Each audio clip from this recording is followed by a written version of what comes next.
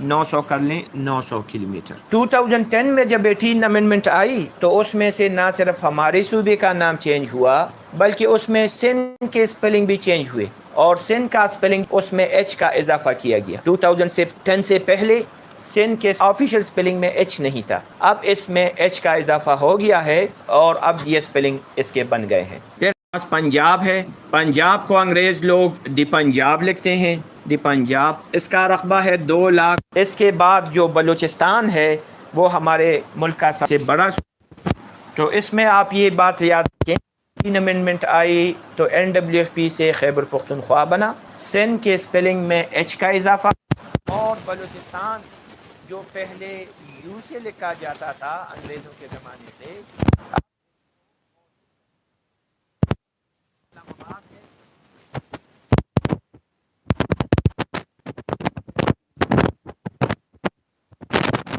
ہم نے یہاں پیریزن کے لیے لکھا کہ خیبر پختونخوا سب سے چھوٹا صوبہ ہے، اگرچہ اس میں ٹرائبل ایریا بھی شامل ہیں۔ ٹرائبل ایریا شامل نہیں تھا تو خیبر پختونخوا کا رقبہ یہ اب 74,000 تھا، اب 101,000 بن گیا ہے، یعنی کہ 1 لاکھ سے۔ آزاد کشمیر کتنا ہے؟ AJK جس کو کہتے ہیں، آزاد جموں اینڈ کشمیر، یہ 13,000 اور چند سو اسکوائر کلومیٹر ہے۔ اور GB گلگت بلتستان، گلگت بلتستان کو بھی 2009 سے پہلے کیا بولتے تھے؟ کیا جی؟ یس، ناردرن ایریاز۔ ایک ہمارے پاس فاٹا تھا، فیڈرلی ٹرائبل ایریاز، اور ایک ہمارے پاس فانا تھا، federal administrated northern areas, Gilgit Baltistan کہا گیا۔ لیجسلیٹو کونسل تھا، چھوٹے پیمانے پر ہوتا، بعض لوگ اس سے یہ دھوکہ کھا جاتے ہیں کہ اگر گلگت تو شاید یہ اپنا، تو ہم نے گلگت بلتستان کے بارے میں بات کی کہ 2009 کے بعد اس کو چیف منسٹر اور گورنر دیا گیا، لیکن اس کا یہ مطلب نہیں ہے کہ اس کو پروونس کا سٹیٹس بھی دیا گیا۔ اس کا مطلب یہ ہے کہ یہ ایک علیحدہ یونٹ ہے اور شاید فیوچر میں یہ پاکستان کا پروونس بن جائے، لیکن اس میں بڑے پیچیدہ ٹیکنیکل انوالوڈ ہیں ایشوز، اور کچھ لوگ نہیں چاہتے کہ یہ صوبہ بن جائے، کیونکہ اس سے پاکستان کا جو کشمیر پہ جو کلیم ہے وہ کمزور ہونے کا خدشہ ہے۔ بہرحال آج ہم جغرافیہ پڑھ رہے ہیں، تو پاکستان کے نیبرنگ کنٹریز کون سی ہیں؟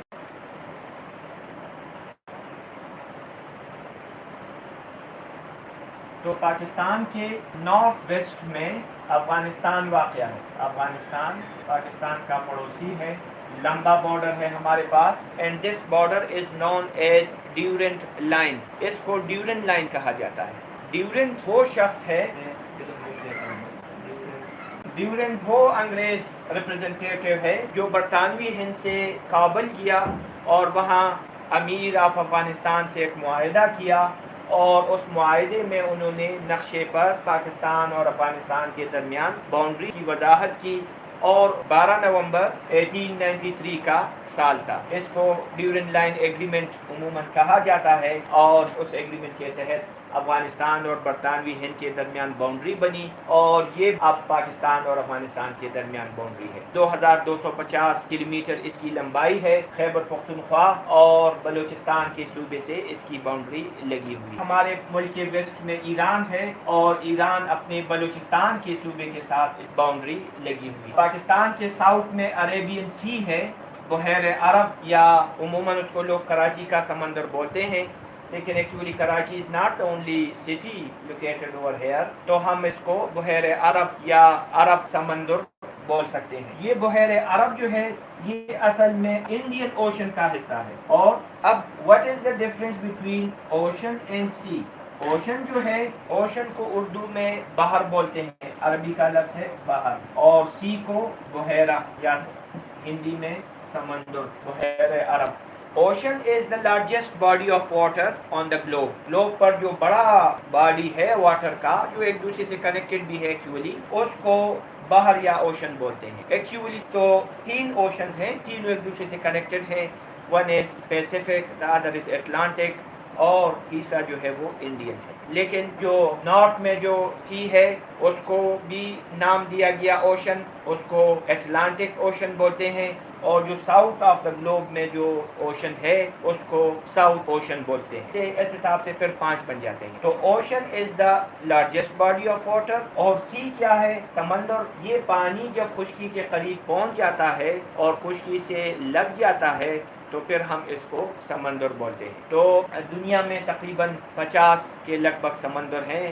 اور اوشن تو میں نے آپ کو کہہ دیا کہ زیادہ سے زیادہ 5۔ تو پاکستان کے ساؤتھ میں جو سمندر ہے یہ بحیر عرب کہلاتا ہے، جو خود انڈین اوشن یا بحر ہند کا حصہ ہے۔ ہمارے 2 صوبوں بلوچستان اور سندھ کی باؤنڈری لگتی ہے، اور پیمائش 1045 کے لگ بھگ ہے، اور بلوچستان کے ساتھ ہماری زیادہ ہے ساحل، اور سندھ کے ساتھ کم ہے۔ ہمارے مشرق میں ہندوستان کا ملک واقع ہے جس کو بھارت بھی بولتے ہیں، اور اس کے ساتھ ہماری جو باؤنڈری ہے یہ 2 حصوں پر تقسیم ہے۔ ایک کو ہم ریڈ کلف باؤنڈری بولتے ہیں، 1947 میں جو باؤنڈری ڈرا ہوئی پاکستان اور انڈیا کے درمیان، تو اس کو ریڈ کلف باؤنڈری کہتے ہیں۔ یہاں کشمیر کا اسٹیٹ واقع جس پر آج کل انڈیا نے قبضہ کر لیا ہے اگست 2019 سے، اور پہلے انڈیا کے ساتھ اس کا الحاق تھا۔ اندرونی طور سے جموں اینڈ کشمیر کا اسٹیٹ آزاد تھا، اور بیرونی طور سے یہ انڈیا کا حصہ تھا، لیکن 2019 اگست میں انڈین پارلیمنٹ نے اس کو ہندوستان کی ریاست یعنی کہ ایک صوبہ سا بنا دیا، اور اب اس پر ہندوستانی آئین وغیرہ لاگو ہے۔ پاکستان کا یہ کلیم ہے کہ Jammu and Kashmir is a disputed territory, اور جب تک یو این کے ماتحت اس میں پلیبیسائٹ یا استصواب رائے نہیں ہوتا جس میں کشمیری خود ڈیسائیڈ کریں گے کہ whether they want to join Pakistan or whether they want to join India or whether they want to remain independent، تو ان تینوں میں یہ کوئی آپشن سلیکٹ کریں گے۔ پاکستان کو یہ امید ہے کہ کشمیری پاکستان کے ساتھ شمولیت اختیار کر لیں گے۔ ان کی زیادہ تر آبادی جو ہے 77% مسلمانوں پر مشتمل ہے۔ بہرحال اس وجہ سے پاکستان اس باؤنڈری کو کلیئر کٹ نہیں بناتا، بلکہ یہاں سرخ ڈاٹس سے لائن آف کنٹرول کو ظاہر کیا جاتا ہے، کیونکہ اس کی باؤنڈری ابھی کنفرم نہیں ہے کہ کشمیر اگر پاکستان کا حصہ بنتا ہے تو پھر ہماری باؤنڈری بہت زیادہ ایکسٹینڈ ہو جائے گی۔ 2 سال پہلے حکومت پاکستان نے پاکستان کا ایک نقشہ جاری کیا، سرکاری نقشہ، اور اس میں 4 امپورٹنٹ پوائنٹس تھے۔ تو ایک امپورٹنٹ پوائنٹ اس میں یہ تھا کہ پاکستان میں جتنی بھی نقشے بنیں گے اس میں لائن آف کنٹرول کو ڈاٹڈ ظاہر کیا جائے، صرف ہمیں یہ ظاہر ہو کہ آزاد کشمیر کہاں تک ہے اور مقبوضہ کشمیر کہاں پر ہے، باقی اس کو کنفرم باؤنڈری ڈکلیئر نہ کی جائے۔ تو ہماری اتنی کتابیں چھپتی ہیں یا آن لائن ہمارے جتنی میپس ہیں اس میں یہ باؤنڈری اس کو کنفرم نہیں دکھایا جاتا۔ یہاں چائنا بھی واقع ہے، اور پاکستان کی 500 اور سم کلومیٹر چائنا کے ساتھ ہماری بارڈر بھی لگی ہے۔ اب افغانستان اور چائنا کے ساتھ یہاں ایک تنگ پٹی ہے جس کو واخان کی پٹی بولتے ہیں۔ یہ افغانستان کی پٹی ہے، افغانستان کی ٹیریٹری ہے، اور یہاں تاجکستان ہے۔ یہ واخان کی پٹی کیوں بنائی گئی ہے؟ 85 میں جب افغانستان کے سرحدات بن رہے تھے، اور ایک طرف یہاں برطانوی امپائر تھا اور اوپر رشین امپائر تھا، اور تاجکستان رشین امپائر کا حصہ تھا، تو دونوں امپائرز نے افغانستان کو بیچ میں ایک بفر زون کے طور سے رکھنا چاہا تاکہ دونوں افواج کا جو ٹاکرا نہ ہو۔ تو انہوں نے تاجکستان کی باؤنڈری یہاں ایکسٹینڈ نہیں کی، بلکہ بیچ میں سے واخان کی ایک باریک پٹی لگا دی تاکہ انڈین افواج اور رشین افواج وہ ایک دوسرے سے فاصلے پر رہیں۔ انگریزوں کا یہ ایک سوچ تھی، اگر ہم ایک اور نقشہ بنا دیں چھوٹا، اس سے بھی فردر چھوٹا۔ انگریز جب ہندوستان پہنچے تو انہوں نے سب سے پہلے کلکتہ میں حکومت سنبھالی، یا انہوں نے اپنے اسٹیشنز بنوائے اور پھر وہاں حکومت بھی بنائی، اور پھر کلکتہ سے بنگال کی سٹی ہے، ویسٹ بنگال میں ہے آج کل جو ہندوستانی بنگال ہے، اور پھر کلکتہ سے they were marching towards north west، یہاں مختلف علاقے دہلی فتح کیا، پھر پنجاب کو شامل کیا، سندھ کو شامل کیا، اور آخر میں جب پنجاب شامل ہوا تو خیبر پختونخوا کے جو اضلاع ہیں تو وہ بھی پنجاب کا حصہ تھے۔ تو they were searching for a boundary کہ یہاں باؤنڈری ہم کہاں بنائیں، بیکاز جب انہوں نے ریور انڈس کراس کیا تو اب آگے ان کو منافع کم تھا اور پرابلم زیادہ تھے. زرخیز زمین جو پنجاب اور انڈیا میں تھی، لوگ جو ہیں وہ حامی تھے، زیادہ تر جو سرکردہ لوگ تھے، نواب وڈیرے وغیرہ. یہاں ان کی پرابلم زیادہ تھے. جب یہ ریور انڈس کراس کر کے، عباسین کراس کر کے خیبر پختونخوا کے علاقوں میں پہنچے تو دے ور سرچنگ فار اے باؤنڈری. ان کو باؤنڈری کی تلاش تھی کہ وہ سٹاپ کہاں لگائیں، کیونکہ وہ اور آگے بڑھنا نہیں چاہتے تھے. کیونکہ دوسری طرف سے رشین امپائر جو ہے، جو ایکسٹریم نارتھ میں اس کا ماسکو ہے اور اس کا ایک کیپٹل سٹی تھا اس وقت سینٹ پیٹرز برگ. تو سینٹ پیٹرز برگ سے وہ آ رہے ہیں اور سمرقند اور بخارا کو قبضہ کیا. یہ 1860 اور 65 کی سال ہے. سمرقند اور بخارا کو فتح کیا. دے ور نیئر افغانستان. اب وہ افغانستان کی طرف آ رہے ہیں. اس طرف سے برٹش آرمی ایکسٹینڈ ہو رہی ہے. تو دونوں میں ایک خوف پیدا ہوا کہ وہ اوپر سے آ رہے ہیں اور یہ ہم تو کہیں آپس میں لڑائی نہ ہو. ہوشیار لوگ تھے، مقامی اور کمزور لوگوں سے تو لڑتے تھے لیکن آپس میں لڑائی کا کوئی موڈ نہیں تھا.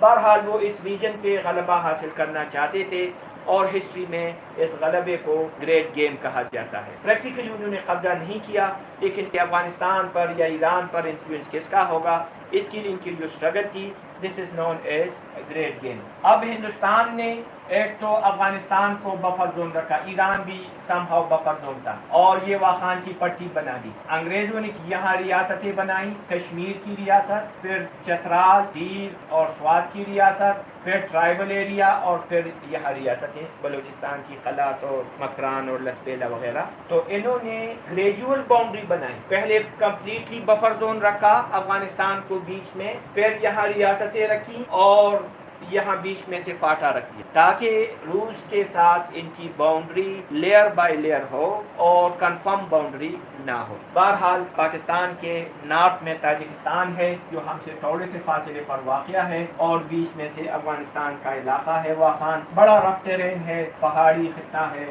اور بدخشان ان کا صوبہ ہے، اس صوبے کا حصہ ہے. اب اگر ہم پاکستان کے صوبوں کی بات کریں تو پاکستان میں 4 صوبے ہیں. خیبر پختونخوا، یہ بلوچستان بہت بڑا، پھر سندھ اور پنجاب اور یہاں کشمیر اینڈ گلگت بلتستان. تو یہ 4 صوبے ہیں. اسلام آباد کیپٹل ٹیریٹری جو ہے وہ یہاں پہ ہے. تو افغانستان کے ساتھ ہمارا کے پی اور بلوچستان، اور ایران کے ساتھ بلوچستان، ساحل سمندر بلوچستان اور سندھ، اور انڈیا کے ساتھ پنجاب اور سندھ. اس کے بعد پاکستان میں پہاڑ پڑے کہ پاکستان میں پہاڑ کہاں پر ہے. تو پاکستان میں تو چھوٹے بڑے پہاڑی کئی سلسلے ہیں لیکن اس میں ہم چند ایک پڑھ لیتے ہیں. اور اس میں سب سے پہلا جو ہے وہ ہے ہمالیہ. ہمالیہ کے پہاڑ جو ہیں یہ انڈیا سے آئے ہیں، بہت بڑے پہاڑ ہیں اونچے، اور پاکستان میں گلگت بلتستان اور ان علاقوں تک پھیلی ہوئی. یہ انڈیا کے ایسٹ میں یہاں ان کا ایک پروونس ہے آسام، بنگلہ دیش کے اوپر، تو وہاں سے شروع ہے اور بہت لمبا سلسلہ ہے. اور نیپال کے قریب اس کا highest mountain of the world ہے ماؤنٹ ایوریسٹ. ایوریسٹ وہ شخص تھا جس نے اس کی پیمائش کی تو اس وجہ سے اس کو ماؤنٹ ایوریسٹ کہتے ہیں. اس کے علاوہ پاکستان میں ایک اور ماؤنٹین ہے قراقرم. قراقرم جو ہے وہ یہاں پر ہے اور اس میں highest mountain of Pakistan K2 واقع ہے. K2 کی اونچائی کتنی ہے؟ 8611 میٹر. 8611 میٹر سے کیا مراد ہے؟ یہ مراد ہے کہ 8.5 کلومیٹر سے زیادہ سطح سمندر سے یہ پہاڑ اونچا ہے. پھر اس کے بعد ہمارے جو تیسرے پہاڑ ہیں وہ ہندوکش کہلاتے ہیں، اور ہندوکش جو ہیں وہ یہاں اس کے ساتھ ایکسٹینڈڈ ہیں، افغانستان تک آئے ہیں. اور اس کا جو اونچا پہاڑ ہے وہ ترشمیر کہلاتا ہے اور 7690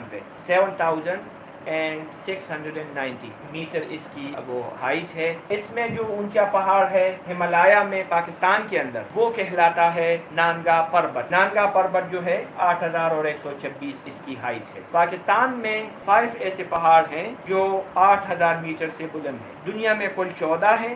8000 اس کو 8000 بولتے ہیں اور اس 14 میں 5 پاکستان میں ہیں. اب ایک سوال اور بھی اٹھ کھڑا ہوتا ہے کہ if K2 is located in Gilgit-Baltistan اور چائنا اور گلگت بلتستان کے بارڈر پر ہے. But if Gilgit-Baltistan is not the part of Pakistan according to the constitution, then how we can say that K2 is the highest peak of Pakistan. جب ہم پاکستان کا area معلوم کرتے ہیں اور اس میں گلگت بلتستان کو شمار نہیں کرتے، جب ہم پاکستان کے آئین کی بات کرتے ہیں اور اس میں گلگت بلتستان شامل نہیں ہے، جب پاکستان میں انتخابات ہوتے ہیں جنرل الیکشن اور اس میں گلگت بلتستان نہیں ہے، تو پھر گلگت بلتستان میں واقع ایک پہاڑ ہم کس طرح کہہ سکتے ہیں کہ this is the highest peak of Pakistan?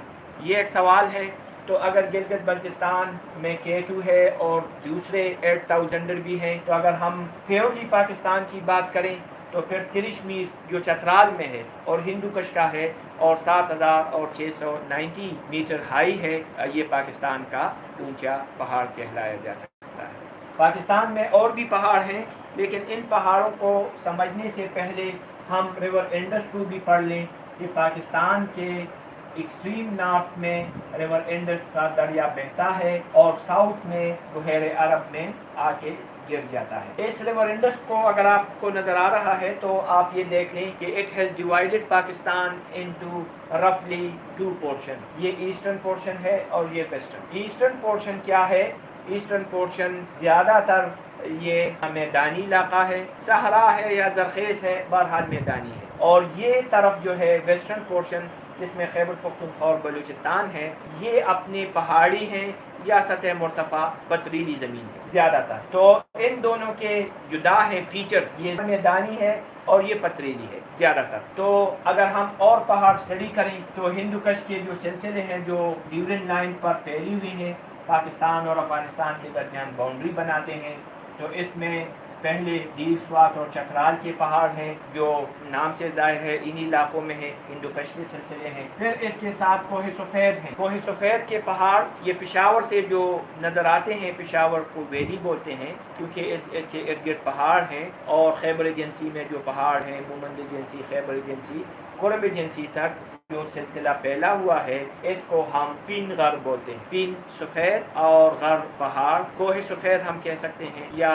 White mountain کہہ سکتے ہیں. تو یہ سپین غر ہے اور سپین غر جو اس میں مشہور در خیبر واقع ہے. اس کا اونچا پہاڑ بوسی کا رام کہلاتا ہے. اس میں اور بھی ہیں مشہور پہاڑ ہے، تاترا اس میں ہے. تاترا ملاگوری پشاور کے قریب ہے. تاترا ہم نے نام سنا ہے، تاترا پارک حیات آباد میں، تاترا پولیس اسٹیشن، لیکن یہ اصل میں ایک پہاڑ کا نام ہے. اور سپین غر میں جو اونچا ترین ہے تیکا رام ہے اور 4755 میٹر اس کی ہائٹ ہے. پھر اس کے بعد وزیرستان کی پہاڑیاں کہتے ہیں. پہاڑ اور پہاڑی میں فرق یہ ہے کہ پہاڑ کی اونچائی زیادہ ہوتی ہے اور پہاڑی کی کم ہے. پہاڑ کو ہم ماؤنٹین بولتے ہیں اور پہاڑی کو ہم ہل بولتے ہیں. تو یہ پہاڑ ہیں. یہاں جو ہے چاغی کے پہاڑ ہیں بلوچستان میں، جس میں 1998 میں جو پاکستان نے ایٹمی دھماکے کیے تھے تو وہ چاغی کے پہاڑ یہ افغانستان کے ساتھ لگے ہوئے ہیں. تو چاغی کے پہاڑ ہیں. یہاں سلیمان ہے جس میں پچھلے مہینوں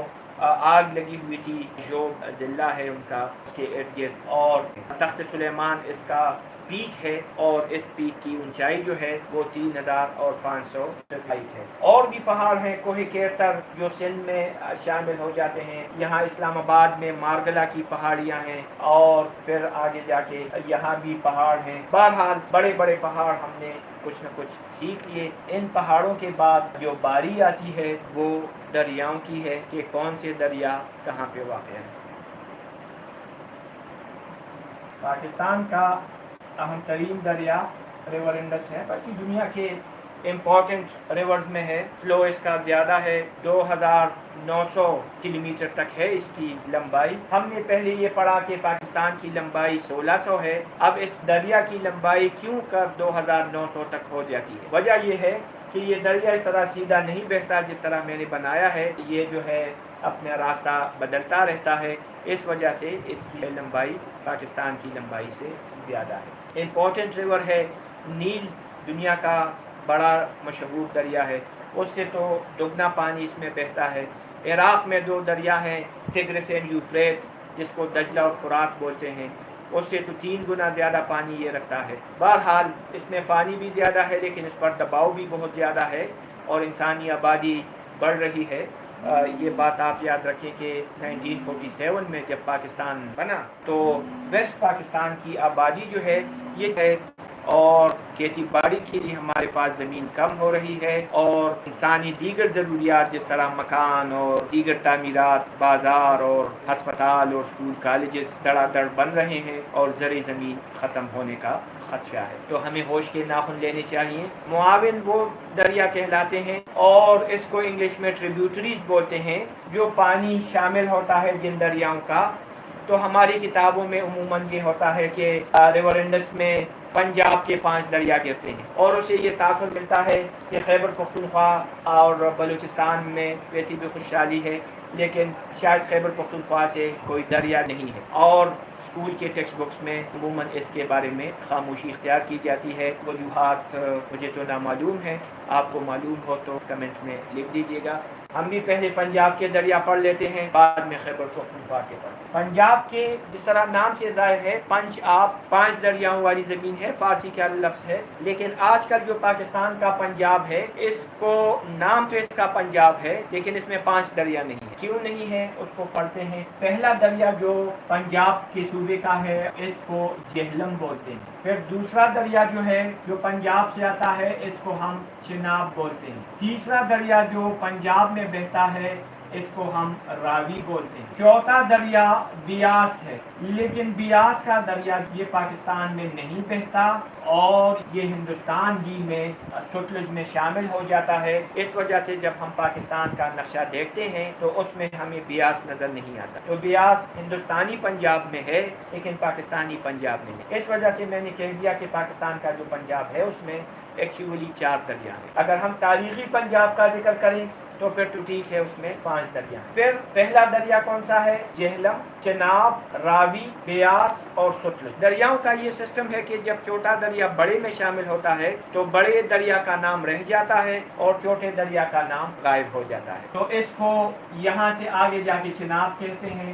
یہاں بھی یہ چناب ہے. جب یہ 5 دریا پنجاب کے جس مقام پر ملتے ہیں اس کو پنچ ند بولتے ہیں. پنچ ند اگین فارسی کا لفظ ہے, 5 ندیاں یا 5 ریورز, تو اس کو کیا بولتے ہیں؟ پنچ ند. اور یہ پنجاب کا جو ریجن ہے, بہاولپور ڈسٹرکٹ بھی ہے ایک, تو اس کے ایکسٹریم ساؤتھ میں یہ 5 دریا مل جاتے ہیں, اور یہ ایک دریا کی شکل میں بہتا ہے, پنچ ند کہلاتا ہے. پنچ ند سے آگے جا کے پنجاب ہی کی صوبے میں یہ مٹن کوٹ کے مقام پر, یا کوٹ مٹن بولتے ہیں.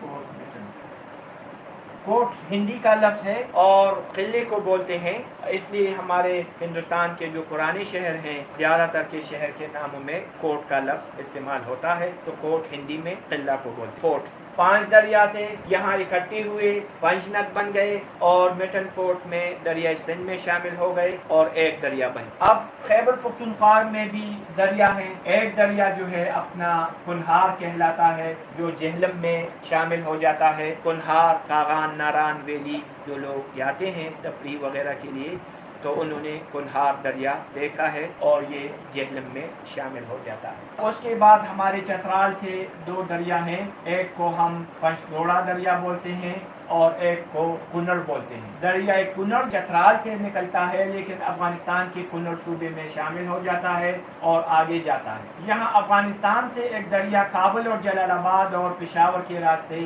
پاکستان میں داخل ہو جاتا ہے, اس کو دریا کابل بولتے ہیں, اور کابل پشاور کے قریب اس پر ورسک کے مقام پر ڈیم بنایا گیا ہے اور اس سے بجلی حاصل ہوتی ہے. اسی طرح سوات سے ایک اور دریا آتا ہے جس کو دریا سوات بولتے ہیں, اور نوشہرہ میں پبی کے مقام پر یہ دریا کابل میں شامل ہو جاتا ہے. تو جب دریا سوات کابل میں شامل ہوتا ہے تو کابل از اے مائٹی ریور اس کے مقابلے میں, تو کابل کا نام رہ جاتا ہے اور سوات کا نام آگے نہیں رہتا. پھر یہی ریور جو ہے ریور انڈس میں شامل ہو جاتا ہے, کابل ریور, اور یہ پورا پانی یہ کیچ کر کے ریور انڈس کو کنٹریبیوٹ کر دیتا ہے نظام پور کے مقام پر. اس کے علاوہ اور نئی دریا ہیں, کل 8 دریا ہیں. ریور باڑا بھی ہے, اور کورم بھی ہے, اور توچی بھی ہے, گومل بھی ہے. تو یہ دریا جو ہے, گومل آپ جانتے ہیں ڈیرہ اسماعیل خان میں, اور جوب بھی ہے, جو بلوچستان اور خیبر پختونخوا دونوں میں بہتا ہے. تو یہ دریا جو ہیں یہ مغرب کی طرف سے شامل ہوتے ہیں. That is why these rivers are called western tributaries. یہ مغربی ٹریبیوٹریز ہیں اور یہ ایسٹرن ٹریبیوٹریز ہیں. تو پانی دریائے سندھ کو دونوں اطراف سے ملتا ہے، اور دریائے سندھ کو جب بہت زیادہ پانی اس میں شامل ہو جاتا ہے تو اس کی چوڑائی بہت زیادہ ہو جاتی ہے، اور یہاں تو اس کی سٹیپنس بھی زیادہ ہے. پہاڑی خطے ہیں، سطح سمندر سے اونچائی ہے، تو اس کا سلوپ زیادہ ہے، تو اس رفتار بھی زیادہ ہے. لیکن یوں پنجاب سے جب یہ دریا نکلتا ہے، پنجاب میں اس کی رفتار میڈیم پر ہے. جب یہ دریا آگے سندھ میں داخل ہوتا ہے اور یہاں سمندر ہے، یہاں تو سی لیول ہے، تو اب جب اس میں سٹیپنس یا سلوپ ختم ہے تو اس کی پانی کی رفتار سلو ہو جاتی ہے، اور یہ دریا کئی کلومیٹر اس کا پارٹ چوڑا ہو جاتا ہے. 2010 میں پاکستان کے اندر ایک عظیم الشان سیلاب آیا تھا، اور ہم نے دیکھا کہ یہاں پہاڑوں پہ بارش ہوئی، اور ناردرن ایریاز میں سوات اور چترال وغیرہ میں، اور پورے ملک میں ہوئی بہرحال. لیکن وہ پانی راتوں رات پشاور، چارسدہ، نوشہرہ، مردان کو اس نے ہٹ کیا. لیکن پنجاب میں میاوالی وغیرہ تک پہنچتے پہنچتے اس نے 6 دن لے لی، اور یہاں سندھ تک پہنچتے پہنچتے اس نے کئی ہفتے لیے، اور بحیر عرب میں شامل ہوتے ہوئے اس نے مہینہ ٹائم لیا. تو دریا کا پانی جو ہے نارتھ میں چونکہ سٹیپنس زیادہ ہے، سلوپ زیادہ ہے، فلو اس کی تیز ہے. جو ہم ساؤتھ کی طرف جاتے ہیں اس کا فلو سست ہو جاتا ہے. ایکسٹریم ساؤتھ میں جب یہ دریا شامل ہوتا ہے بحیر عرب میں، تو یہاں یہ مختلف حصوں میں ڈیوائیڈ ہو جاتا ہے، اور ایک مارشی لینڈ بن جاتی ہے، دلدلی علاقہ بن جاتا ہے. اس کو ڈیلٹا بولتے ہیں. ڈیلٹا کا یہ شے بالکل گریک الفابیٹ ڈیلٹا کی طرح ہے، ڈی، تو اس وجہ سے اس کو ڈیلٹا بولتے ہیں. ڈیلٹا مارشی لینڈ ہے، اور اس میں اپنے ایک جنگلات اگتے ہیں. اس کی آبی حیات بھی ہے، اس کے پرندے بھی اس کے ہیں. بہت امپورٹنٹ ہے ڈیلٹا کا ہونا. اور مینگرووز جنگلات ہیں جو پانی میں اگتے ہیں. دنیا میں چھٹے بڑے مینگرووز کے جو جنگلات ہیں وہ اس ڈیلٹا کے ارد گرد پائے جاتے ہیں. اور اس کے علاوہ یہ بڑا امپورٹنٹ ہے کہ کس طرح ریور انڈس کا پانی سمندر تک پہنچے گا. یہ قدرت کا ایک سسٹم ہے. اگر یہ نہ ہو تو یہ پانی خدشہ ہے کہ یہ واپس آ جائے سمندر کا پانی خشکی کی طرف.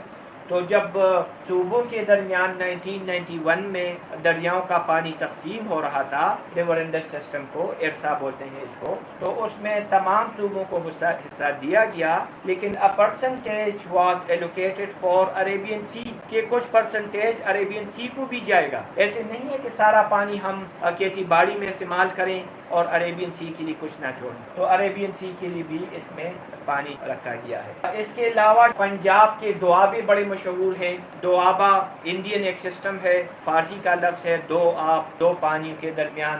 پشتو میں اس کو دعاوا بولتے ہیں.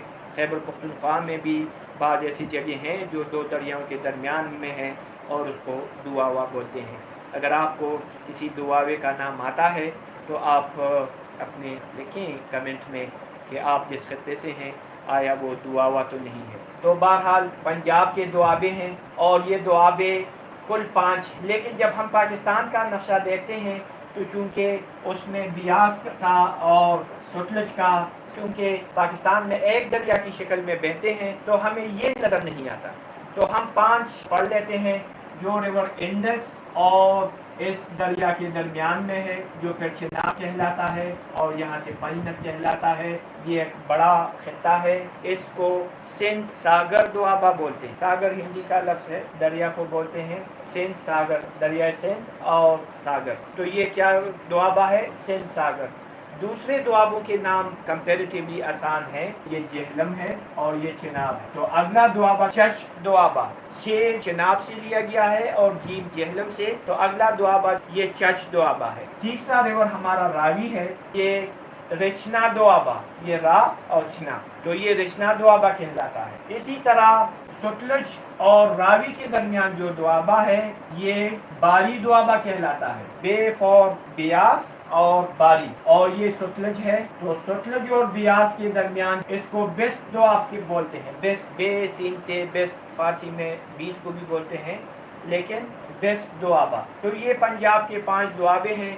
ہر دوابے کی اپنی کوئی کریکٹرسٹک ہیں آبی زراعت کے لیے، لیکن یہ بہت زرخیز علاقہ ہے اور اس میں زرعی فصل کی بہت گنجائش ہے اگر اس پر آبادی کا دباؤ نہ ہو۔ اس کے علاوہ سائنٹسٹوں نے دریائے سندھ کے میدان کو دو حصوں میں تقسیم کیا ہے۔ اس سے اوپر جو میدان ہے یہ دریائے سندھ کا شمالی میدان کہلاتا ہے، مٹن کوٹ سے اوپر۔ مٹن کوٹ بھی پنجاب میں ہے، اور سندھ میں جو دریائے سندھ کا میدان تو یہ کہلاتا ہے دریائے سندھ کا زیرین میدان، زیرین نچلا اور بالائی میدان اوپر جو شمال کی طرف۔ تو یہ پنجاب کے دوابے شامل ہیں بالائی میں، اور زیرین میں جب یہ دریائے سندھ ایک دریا کی شکل میں بہتا ہے تو یہ شامل ہے۔ کوئی کوشچن ہے آپ لوگوں کا؟ اس کے بعد ہم صحرا پڑھ لیتے ہیں کہ پاکستان میں صحرا بھی ہیں۔ سر یہ دواب صرف میدانی علاقوں میں ہوتا ہے؟ نہیں، اس کے لیے میدان کا ہونا ضروری نہیں ہے، لیکن دو دریاؤں کے درمیان جو جگہ ہے اس کو دواب کہتے ہیں۔ سر پاکستان کی ہسٹری کی کتابوں میں تو ہم نے کبھی نہیں سنا کہ بکے کے اندر جو دریا بہتے ہیں ان کے درمیان جو ایریاز ہیں، یہ اپنے ٹل میں ایک علاقہ ہے اس کو دواب بولتے ہیں، اپنے چارسدہ میں ایک علاقہ ہے اس کو بھی دواب بولتے ہیں، دواوا بولتے ہیں۔ تو اس وجہ سے بعض لوگ کا مائنڈ کلک نہیں کر پاتا، دواوا بولتے ہیں تو ان کو یاد نہیں رہتا کہ یہ دواب ہے۔ یہ انڈین سسٹم ہے دواب، اور اسی وجہ سے انگلش میں بھی اس کو نام دواب دیا گیا ہے۔ انہوں نے اس کو کوئی انگریز ہوشیار لوگ ہیں، یہاں کا نام ہے اور یہاں اپلائی ہوتا ہے تو انہوں نے اپنی کتابوں میں اس کو دواب ہی لکھا ہے، لیکن چونکہ ہندوستان زیادہ تر میدانی ملک ہے اس وجہ سے شاید کسی کے ذہن میں یہ بات آ سکتی ہے کہ یہ دواب یہ شاید میدان کے لیے، لیکن ہمارے چارسدہ میں اور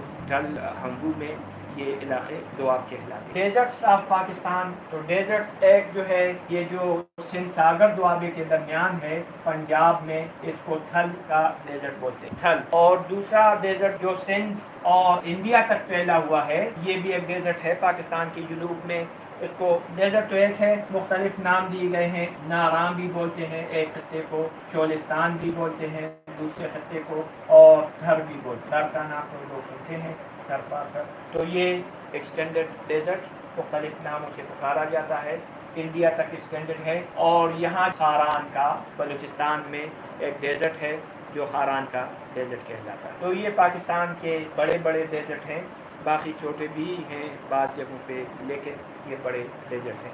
گلگت بلتستان میں بھی ایک ڈیزرٹ ہے، اپنے سپوز لکی مروت وغیرہ میں بھی بعض جگہ ڈیزرٹس نما ہیں، لیکن ہم نے یہاں صرف بڑے ڈیزرٹس کی نشاندہی۔ اس کے بعد جو ہے ایک کوشچن ہے عموماً پوچھا بھی جاتا ہے کہ what is the importance of the location of Pakistan. تو امپورٹینس میں ایک یہ کہتے ہیں کہ this is the centre of the Muslim world. Actually centre of the Muslim world تو نہیں ہے، لیکن یہ لیبیا کا لیڈر تھا معمر قذافی 1974 میں جب دوسری سربراہی کانفرنس ہوئی تو وہ آیا تھا، بڑے جوش و خروش کا ماحول تھا اسلامی ممالک کے درمیان، اور مسجد اقصی میں کچھ واقعات ہوئے تھے، اس سے یہ لوگ بڑے ناراض تھے، تو اس نے یہ بیان دیا کہ پاکستان اسلامی دنیا کا قلب ہے، اور اس کو اسلامی دنیا کا قلب اس وجہ سے کہا گیا کہ اس کے نارتھ میں افغانستان اور سینٹرل ایشیا کے ممالک ہیں، پاکستان، تاجکستان اور قزاقستان وغیرہ کے، اس کے ویسٹ میں ایران، عراق اور سعودی عربیہ اور پھر افریقہ تک کے ممالک ہیں،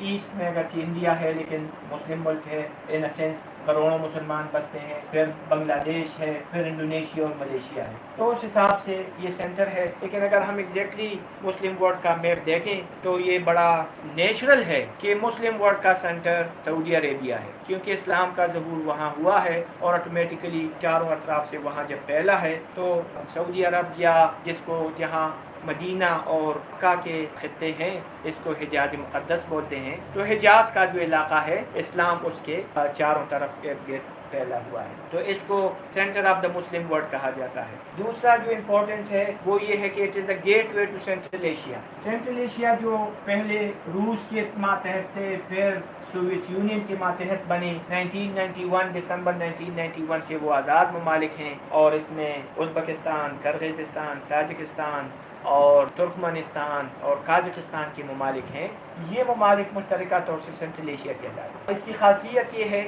کہ the are landlocked including Afghanistan. یہ 6 ممالک لینڈ لاکڈ ہیں، یعنی کہ ان کی ساحل سمندر تک رسائی نہیں ہے۔ تو جب ساحل سمندر تک رسائی نہیں ہے تو ایسے ملک کو لینڈ لاک کہتے ہیں۔ اب ان لینڈ لاک ممالک کی تجارت وہ پاکستان کے سمندر کے راستے بڑی آسانی سے ہو سکتی ہے، اگرچہ افغانستان کے علاوہ ابھی تک سینٹرل ایشین کنٹریز کا کوئی قابل ذکر ٹریڈ ہمارے اس پہ نہیں ہے۔ 1991 میں جب یہ ممالک آزاد ہوئے، اینڈ میں دسمبر میں 92 سے کہہ لیں، تو 92 سے یہ باتیں مشہور ہیں کہ پاکستان ان کو کوریڈور پرووائڈ کر سکتا ہے، لیکن ابھی تک ایس سچ کوئی بڑی لیول کی ٹریڈ نہیں ہے۔ افغانستان کی زیادہ تر ٹریڈ کراچی کے راستے جاتی ہے، کراچی سے اور طورخم کے راستے افغانستان میں یہ ٹریڈ آگے جاتی ہے۔ انٹرنیشنل لاء کے تحت جو لینڈ لاک کنٹریز ہیں پاکستان کے پڑوسی، ان کو راستہ دینا، راہداری دینا پاکستان کا کام ہے، اور پاکستان افغانستان کو راہداری دے رہا ہے، جیسے افغانستان کی تجارت تو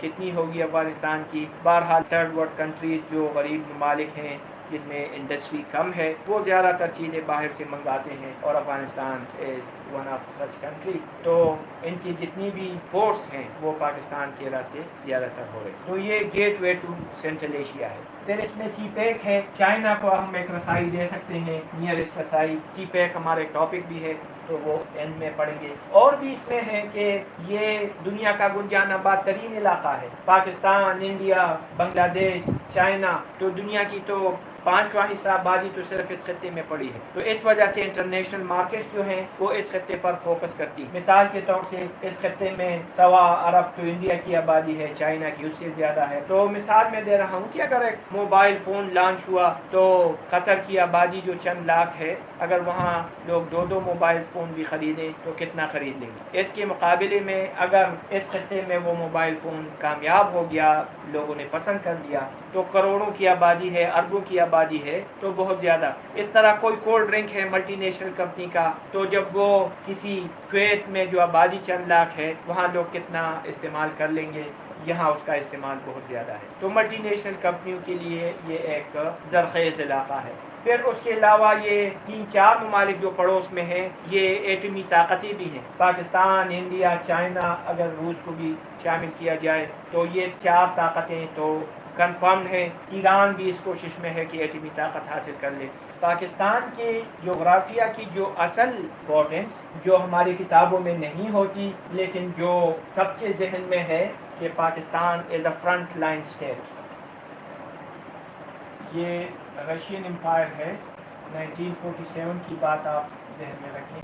رشین امپائر کو 1922 سے سوویت یونین کہا جاتا، 1922 سے لے کر 1991 تک یہ سوویت یونین کہلاتا۔ افغانستان بھی ہے جو اس دور میں سوویت یونین کے دباؤ میں ہے، یہ انڈیا ہے، یہ چائنا ہے۔ بڑے ممالک ہیں India, China and Soviet union, رقبے کے لحاظ سے بھی اور دیگر وسائل کے حساب سے۔ پاکستان کی موومنٹ جاری ہے، اسٹرگل فار انڈیپینڈنس، اور علامہ محمد اقبال 1930 کو اپنا مشہور خطبہ دیتے ہیں، الہ آباد، آپ نے سب نے پڑھا ہے اس کا ایک حصہ۔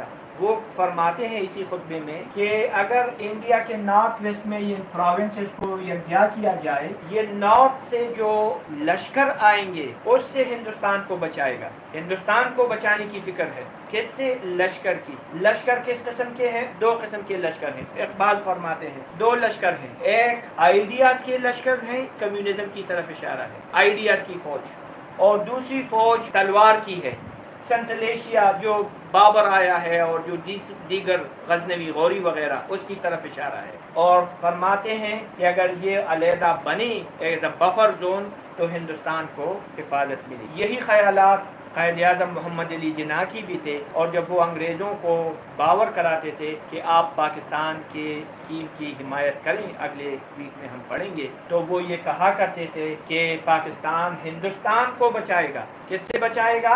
اس آئیڈیاز آف کمیونزم سے۔ اور انگریزوں کو خوف کیوں کر ہوا کہ ایک تو دوسری جنگ عظیم کے بعد Soviet union as a super power emerge ہوا، اب اس کے پاس طاقت بھی ہے کہ اپنی آئیڈیاز بطور طاقت بھی پھیلا سکتا ہے۔ دوسرا دباؤ انگریزوں پر کیوں پڑا کہ چائنا میں کمیونسٹ ریولوشن اگرچہ 1949 میں سکسیسفل ہوا، لیکن وہ بڑا زور و شور سے جاری تھا۔ اب ان کو یہ خوف تھا کہ اگر چائنا میں کمیونسٹ کامیاب ہوئے اور پھر انڈیا میں کامیاب ہوئے تو بس ایشیا تو ہاتھ سے گیا، اور برطانیہ اور امریکہ یہ دونوں ایک بلاک میں تھے، کولڈ وار فورن پالیسی میں ہم پڑھیں گے، تو ان کو روس کی جو پالیسی ہے کمیونزم کی، جس کو مارکسزم لیننزم بولتے ہیں، ان سے بہت خوف تھا۔ تو یہ نہیں چاہتے تھے کہ یہ آئیڈیاز جو ہیں وہ ہندوستان تک پہنچ، اور لہٰذا انہوں نے ہر وہ کوشش کی کہ ہندوستان میں یہ آئیڈیاز نہ پہنچیں، لوگوں کے ذہن کسی اور چیز میں مشغول رہیں، اور لوگوں کے ذہنوں کو مشغول رکھنے کے لیے کبھی فسادات کرائے گئے، مسلم ہندو کے فسادات کرائے گئے، کہیں کوئی اور کھیل کھیلا گیا۔ بہرحال مقصد یہ تھا کہ انڈیا کو یہ خیالات نہ ہوں۔ تو پاکستان جب بن رہا تھا تو بعض لوگوں کا یہ خیال ہے کہ اس کو ایک بفر زون کے بنایا گیا تاکہ یہ خطرناک آئیڈیاز جو برطانیہ کی نظر میں خطرناک ہیں، وہ آئیڈیاز ہندوستان تک نہ پہنچنے پائے۔ اور فرنٹ لائن اسٹیٹ پھر 1980 میں Pakistan again became front line state, جب سوویت افواج افغانستان میں داخل ہوئی 27 دسمبر 1979 میں، یہ افواج افغانستان میں داخل ہوئی اور افغانستان پر انڈائریکٹ کنٹرول انہوں نے حاصل کر لیا۔ تو اب یہ خوف تھا کہ یہ افواج، ایک تھیوری ہے کہ سوویٹس کو they were in search of hot water، وہ بحیر عرب تک پہنچنا چاہتے تھے۔ تو پاکستان نے اس تھیوری کو ہائی لائٹ کیا امنگ دا ویسٹ، اور امریکہ اور دیگر ممالک کو یہ بات کرایا کہ اگر روسیوں کا یہاں راستہ نہ روکا گیا تو یہ یہاں داخل ہو سکتے ہیں، اور یہاں آ گئے تو پھر عرب ممالک اور انڈیا تک ان کا اثر رسوخ پہنچے گا۔ تو پاکستان نے فرنٹ لائن اسٹیٹ کا کردار ادا کیا 1980s میں، اور روس کے خلاف ایک جنگ ہوئی جس کو جہاد کہا گیا، اور جنگ نے روسیوں کو واپس بھیجا، افغانستان میں تباہی آئی اور پاکستان میں بھی تباہی آئی۔ پھر 2001 میں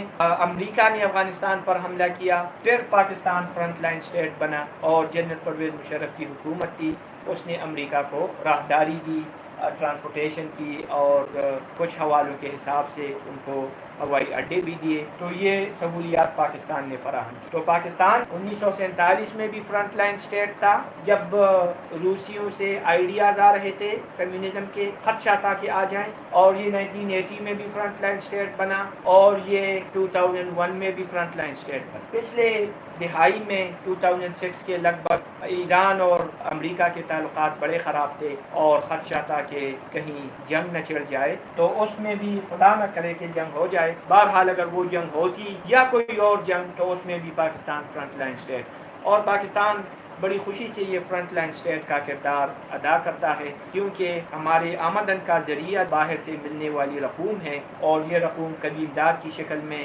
اور کبھی قرضے کی شکل میں آتی ہیں۔ تو جب ہم کوئی سروسز پرووائڈ کرتے ہیں تو پھر اس امداد یا قرضے کی شرائط بڑی آسان ہوتی، اور یہی وجہ ہے کہ اس دوران میں جب پاکستان یہ سروسز پرووائڈ کرتا ہے تو اس دوران میں پاکستان کو زیادہ پیسہ ملتا ہے اور تھوڑی معاشی صورتحال کنٹرول میں ہوتی ہے۔ لیکن جب فرنٹ لائن اسٹیٹ والی بات نہیں رہتی تو اس سے پھر پاکستان کی معاشی صورتحال بدتر ہو جاتی ہے۔ یہ ہم نے پاکستان کے جیوگرافی کے بارے میں ڈسکشن کیا، جتنے پوائنٹس میرے ذہن میں تھے وہ میں نے آپ کے ساتھ ڈسکس کر لیے۔ بہرحال آپ کا کوئی کویشچن ہو آپ کمنٹ میں لکھیں، یا آپ کوئی ایڈیشنل بات بتانا چاہتے ہیں تو آپ بتائیں، جو پریزنٹ ہیں وہ تو بتا سکتے ہیں ابھی۔ سر آپ نے اقبال کے حوالے سے بات کی، دو لشکروں کے حوالے سے، یہ میں نے کئی اور بھی سنا تھا۔ اس جو خطبہ اس نے دیا تھا 1930 میں، اس نے وہاں پر صرف پروونسز کی بات کی یا ایز اے ہول پاکستان کا کنسیپٹ دیا تھا؟ کیونکہ کچھ لوگ بھی یقین بالکل جی، یہ ہم اگلے ویک میں اسکیم آف پاکستان پڑھیں گے، اس میں یہ باتیں ڈسکس ہوں گی۔ میری آپ کو یہ تجویز ہے کہ سنی سنائی باتوں پہ یقین مت کریں، یہ جو ہمارے پروفیسر صاحبان گائیڈ وغیرہ لکھ دیتے ہیں ان پہ آپ یقین مت کریں۔ گوگل اور انٹرنیٹ اور یوٹیوب اور فیس بک یہ زمانے ہیں، سب چیزیں آپ کو بنی بنائی مل جاتی ہیں۔ آپ تھوڑی ہمت کریں اور یہ سرچ کریں کہ ایڈریس آف اقبال 1930 آپ کو مل جائے گا۔ جو اسٹوڈنٹس آئے ہیں میرے پاس ہے، ابھی ہم اس کے لیے پرنٹ آؤٹ لے لیتے ہیں، میں آپ کو دے دوں گا۔ جو موجود نہیں ہے ان کو PDF شکل میں گروپ میں شیئر کر دیں گے. بہرحال آپ اوریجنل سورس پڑھا کریں. یہ گائیڈز اور یہ سننا اور سنائی باتیں, مجھ سے بھی جتنی باتیں آپ نے سنی آپ اس کو ٹیسٹ کریں, ویریفائی کریں اوریجنل سورس سے کہ ویدر دے آر کریکٹ اور ناٹ. شاید اس میں میری کچھ اپنی ذاتی خیالات بھی شامل ہوں اور میں نے ہیرا پھیری کی کوشش کی ہو, اللہ نہ کرے. بہرحال آج انسان کر لیتا ہے, تو آپ سنی سنائی باتوں سے اپنے آپ کو روکے رکھیں اور اوریجنل چیز پڑھیں کہ اقبال نے کیا کہا, بس وہ پڑھ لیں. باقی آپ گائیڈ مائڈ اور سنی سنائی باتوں سے آپ کو چھٹکارا مل جائے گا. ٹائم بھی مکمل ہو چکا ہے, اجازت دیجیے گا. خدا حافظ.